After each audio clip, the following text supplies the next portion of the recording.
Hi, I'm Jamie from Luminiferous, and we're facilitating right first time photonics design. When I was doing my PhD developing quantum photonic technologies with Toshiba, I spent most of my time in a room like this one on the left. We did our experiments by positioning lots of bulk optical components on a specially designed table. It was a good way of testing new ideas, but we knew that if the technologies we were developing were going to be practically useful, they couldn't be on a big optical table, they had to be in a compact and mass-producible form. Integrating many optical components on a chip like this is called integrated photonics, and silicon photonics is a subset of this field, which in my view, it's the most exciting approach because it means we can take advantage of all of the advances made in processing for electronics, meaning that designs can be cost-effectively mass-produced. So we will sell software tools and IP into this industry, and in the long run we will aim to be a fabless chip company, designing and selling the chips and outsourcing the fabrication. The problem that we want to solve is that making silicon photonic products is a slow and difficult endeavor. This is because when you design a component, the fabricated component comes out differently to the ideal design. Often this is only a slight difference, but for photonics, it matters. The way that people deal with this problem at the moment is just to fabricate lots of variants of a design and to test them. Some of the companies we spoke to said it can take up to 6 tapeouts to get the design right. A full tapeout at a commercial fab can take 3 to 4 months and cost between $100,000 and $600,000. You can get around this problem to some degree by having pre-designed components, but at the moment, at the foundries that offer these, the selection of designs is quite poor, and many foundries don't have a library of components you can use at all, meaning that you have to start completely from scratch. From speaking to chip designers, developing all the components you need in-house would take around 2 years. So, what's the solution? Our plan is to tackle this with 3 steps. First is a software tool to account for the effects of the fabrication process. You can see here a software demonstration on the right showing the difference between ideal design and the expected performance after fabrication. Second, we want to build on this to create a closed-loop tool to optimize a component for a known fabrication process.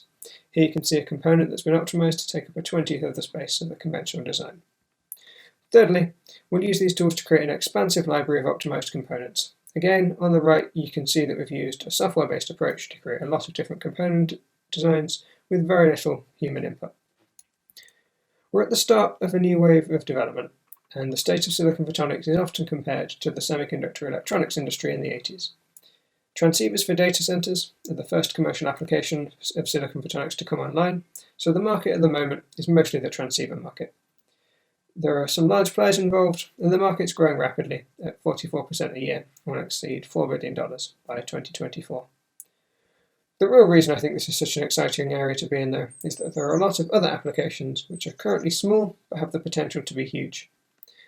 These areas include LiDAR, biosensors, gyroscopes, optical processors, and quantum technologies. Our tools will be developed with transceivers in mind, but will have use for all of these areas. When we've developed the tools and we're at the stage of designing our own chips, we'll have to choose which application to focus on, but we're still analysing the options for this later stage. So how are we going to do this? We want to develop the tool from a small initial investment, grants and bootstrapping, selling access to the tool to chip designers and charging the foundries a setup fee. We're in talks with a large commercial foundry as a potential future customer to explore developing the tool and some IP for the photonics process that they're working on. We also have a large chip designer who's introducing us to their foundries and verifying that this is a service they'd want to use. Continuing the bootstrapping approach, we'll develop the optimization tool and the IP library. Once we're there, we'll have well-developed tools and we can target an application that our technology gives us a particular advantage in. This is the stage where we'll be looking for substantial investment. So the short version is that we want to be a fabless chip company, but to do that we'd like to use tools that don't exist yet. So we're going to build the tools and sell them on the way. There are many companies in the space, and it's not clear that we neatly fit into a single category, but the closest is companies selling software tools, with these 4 being the most noteworthy. None of them offer a tool for determining the impact of a fabrication process, so that will be our edge. So there are other companies in the space, but none of them are pursuing the same approach. Here's the team. Matt and I did our PhDs in quantum photonics with Toshiba at Cambridge, and we've been joined by Mark, who has 25 years' experience in the sales and marketing of semiconductor electronics IP. We aim to use mine and Matt's technical skills and Mark's sales experience and contacts to repeat the success of the fabulous semiconductor IP companies. If you think what we're doing sounds interesting and you want to find out more or be kept up to date, please get in touch.